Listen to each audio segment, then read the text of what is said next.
Alors, c'est difficile de ne pas être d'accord avec vous. Il n'y a pas 100% des dossiers qui sont bons. Mais vous savez, il y a aussi la manière dont on dit non et la manière dont on l'amène. Et pour ça, je voudrais revenir un peu sur le fond de ce que doit être, d'après ce que j'estime, notre débat ce soir. Quand j'ai lu votre livre, très bien, j'ai rien à dire. Je ne discuterai pas avec vous des fondements économiques de la crise, j'en suis pas capable. Par contre, j'y ai pas lu une seule fois le mot PME, TPE. Alors, soit je fais un peu d'ironie et je dis que c'est la place que vous accordez à nos entreprises dans le monde bancaire, c'est-à-dire vraiment pas grand-chose, 3 fois rien. Et je remets en place où je reparle du qu'est-ce que c'est l'économie en Aquitaine, puisque je viens d'Aquitaine. C'est 215 000 entreprises. Sur les 215 000 entreprises, il y en a 118 000 qui ont 0 salarié. D'accord ? Il y en a 88 000 qui ont moins de 20 salariés. Il y en a 8 000 qui ont entre 20 et 100 salariés. Et c'est ce dernier chiffre qui m'intéresse. Il y en a 1200 qui ont plus de 100 salariés. C'est ça l'économie aquitaine. Alors, quelle est la relation de la PME avec la banque ? Quand on a des entreprises qui sont structurées, ce que j'appelle entreprises structurées, c'est-à-dire à partir de 30, 40, 50 salariés, on a généralement affaire, je ne parle pas spécialement du Crédit Agricole, à une agence entreprise.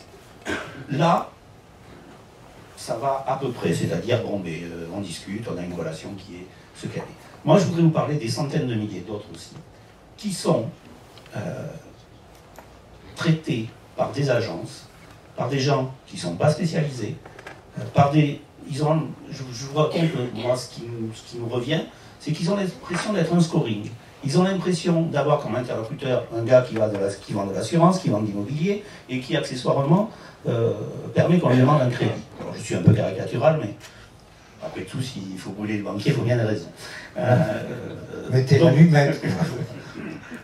Donc, si vous voulez, et j'ai une deuxième remarque à faire. Crédit Agricole. Comme l'a très bien dit M. Montet, je viens d'un département rural. Crédit Agricole, ça voulait dire quelque chose. Par essence, c'était une banque de proximité. Est-ce que quelque part, vous n'avez pas oublié d'où vous venez sur vos métiers? Bien. Alors, je vais répondre aux différentes étapes, si vous voulez bien. La première, c'est que l'objet de mon livre était d'essayer de rendre le plus accessible possible la compréhension des phénomènes qui avaient déclenché la crise et pourquoi finalement celle-ci avait eu autant d'impact. Donc, si vous voulez, mon propos était uniquement centré là-dessus. Et à aucun moment, si vous voulez, je n'ai traité, c'était délibéré parce que il faudra un autre livre, des conséquences d'une crise financière sur l'économie. Simplement, si vous voulez, ce n'était pas l'objet de mon livre. Ça ne veut pas dire que ce ne soit pas mes préoccupations. Ce n'était pas l'objet de mon livre. Deuxième élément, l'impact sur l'économie. On l'a, d'une certaine façon, anticipé. Et je vais répondre à la deuxième partie de votre propos. Comment est-ce que vous regardez les choses et quelles préoccupations vous avez? Tout d'abord, il faut savoir que le Crédit Agricole a sur le marché des PME indépendantes, c'est-à-dire en dehors des filiales des grands groupes, et des TPE, suivant les régions, une part de marché entre 35 et 40%. C'est-à-dire que, si vous voulez, on est un acteur majeur de ce marché-là, et c'est une de nos préoccupations majeures. Alors, je voudrais quand même, si vous voulez, indiquer que sur les TPE, nous avons cette année, sur les crédits d'investissement, une progression de 5% pour l'ensemble du groupe, et pour les PME indépendantes, une progression de 3,60.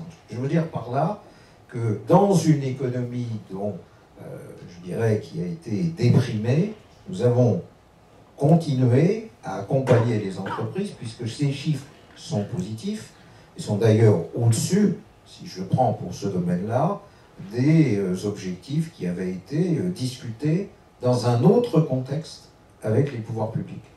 Pour ce qui concerne le Crédit Agricole, notre part de marché dans la médiation est égale à la moitié de notre part de marché globale. Donc on a plutôt moins d'incidents. Je ne dis pas qu'on soit parfait, je dis on a plutôt moins de problèmes. Ce que vous évoquez ensuite, et je partage votre analyse et votre préoccupation, c'est sur les petits dossiers. Hein. C'est-à-dire des dossiers, si vous voulez, d'une entreprise qui a besoin de 10 ou 15 000 euros. Alors, la difficulté, quelle est-elle? D'abord, c'est d'avoir un spécialiste, un peu à tous les endroits du territoire.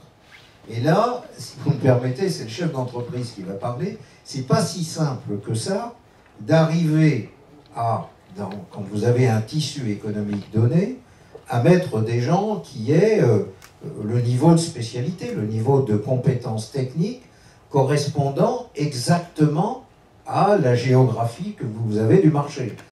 Ce qui est plus embêtant que ce constat-là, c'est que, sur ce qui nous remonte de nos adhérents, des chefs d'entreprise, c'est que la situation se dégrade. Et je vais vous expliquer pourquoi. Vous avez beaucoup embauché dans les banques, ça je crois qu'il faut le dire.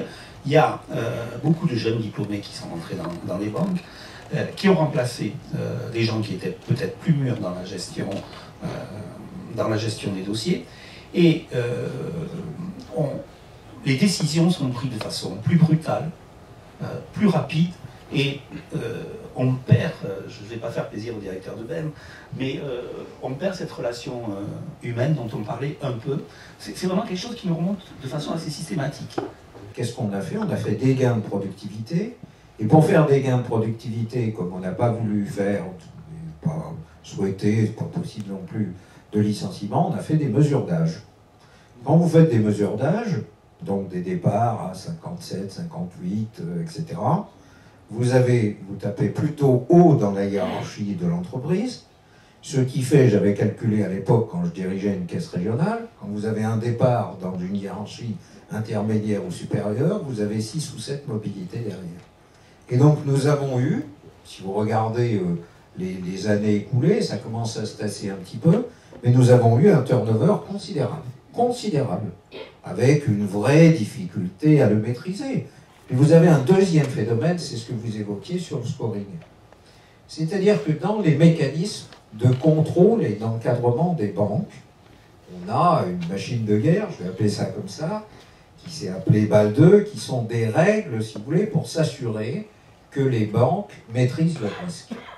Nous devons utiliser ce qu'est scoring et faire la preuve de leur utilisation. Ça ne veut pas dire qu'ils soient les seuls à commander, mais on doit démontrer qu'on les utilise. Et donc, quand vous conjuguez des personnels avec un turnover assez rapide, et ces mécanismes qui sont des mécanismes, je dirais, qui ont des fondements techniques, il ne s'agit pas de le nier, mais sur lesquels, je dirais, il y a une espèce de norme qui s'installe progressivement, eh bien, vous avez des gens qui ont moins d'expérience, et notamment, dans les jeunes conseillers professionnels que l'on a, il n'y en a aucun qui ait vécu une crise économique. Qu'est-ce que l'on a fait? On a fait remonter dans beaucoup d'entreprises, dans beaucoup de banques, les mécanismes de refus pour que, je dirais, il y ait des gens plus seniors, plus expérimentés qui viennent en appui. Voilà comment on s'y est pris. Pour revenir sur un chiffre, vous niez pas quand même que, je crois que c'est une source du Figaro, que les crédits de trésorerie aux entreprises ont reculé de 14%. Quand vous prenez les crédits de trésorerie, si vous prenez crédits de trésorerie nationale, vous avez y compris les grandes entreprises qui sont allées se refinancer sur le marché. Alors, il faut regarder, si vous voulez, c'est pour ça que tout à l'heure je vous ai cité des chiffres sur les PME. Alors sur les PME, il y a eu un recul.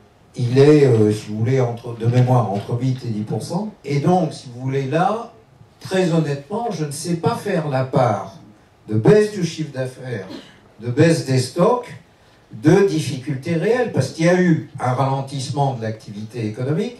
Ce que je vous ai cité en progression, qui témoigne quand même l'engagement des banques, c'est des crédits d'investissement, c'est-à-dire des crédits plus longs. Et quand je regarde les crédits de trésorerie, ils ont baissé. Mais quand je regarde le taux d'utilisation des crédits autorisés, ils sont à 50%. Alors, je veux bien qu'on n'ait pas autorisé aux bons endroits, c'est les 20% de refus, mais aux endroits où ça a été autorisé, le taux d'utilisation, il est de 50%. Et il est plus bas, parmi les plus bas qu'on ait jamais observé.